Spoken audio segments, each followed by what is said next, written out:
નમસ્કાર.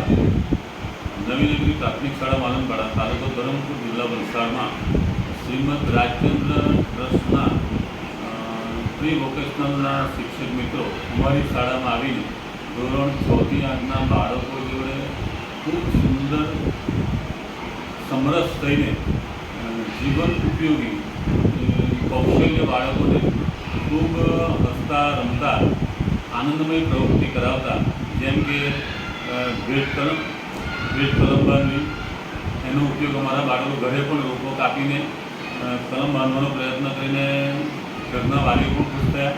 તેની સાથે સાથે આ શિક્ષક મિત્રો એટલું સુંદર રીતે સમજાવે છે કે એ લોકો ફ્યુઝ બાંધતા પણ ઇલેક્ટ્રિકમાં ફ્યુઝ બાંધતા શીખી ગયા. પીળા બલ્બની જગ્યાએ વ્હાઇટ બલ્બ વાપરવાનું જે મહત્ત્વ એમના દ્વારા સમજાવવામાં આવ્યું, અને કેટલાઓ બાળકોએ પોતાના માતા પિતાને સમજાવી ઘરે વ્હાઇટ બલ્બનો ઉપયોગ કરો, જેથી કરીને ઉર્જા બચાવ, વીજળીનું મહત્ત્વ સમજીને ઉર્જા બચાવવામાં પણ સફળતા મળતી રહેલી છે. તેની સાથે સાથે કૃષિ સંદર્ભે અવનવી વાતો, જેમ કે હવે રાસાયણિક ખાતરથી આપણી જમીન ઉત્પાદન ખૂબ ઘણી બધી માત્રામાં ઘટી રહ્યું છે. તેની સામે અળસિયાનું ખાતરનો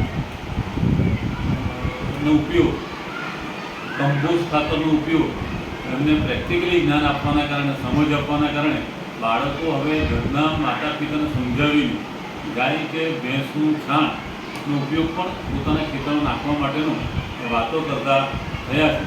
આવી રીતનું શ્રીમદ રાજચંદ્ર ટ્રસ્ટના ગુરુદેવના માર્ગદર્શનથી જે શિક્ષક મિત્રો આવે છે, તે અમારી શાળાના બાળકોને, સ્ટાફ મિત્રોને પણ અવનવું જાણવાનું, વિજ્ઞાન, પ્રેક્ટિકલી જ્ઞાન થિયરી કરતાં પણ બાળકોને પોતાની આંખે, પોતાના હાથે પ્રેક્ટિકલી કરવાના કારણે એમનું શિક્ષણ અને જ્ઞાન કાયમી મગજમાં સ્થિર થઈ જાય છે. એટલે ઘણા જે કોયડાઓ, ઘણી જે સમસ્યાઓ છે, જેમ કે માપન છે, વગેરે વગેરે બાબતો છે, તેમણે ખૂબ સુંદર એમને પ્રેક્ટિકલ દ્વારા કરાવવાના કારણે બાળકોના જીવનમાં ખૂબ સુંદર સમજ પ્રાપ્ત કરી રહ્યા છે, જે અમારા માટે એક સરાહનીય અને આનંદ અને ગૌરવની બાબત છે.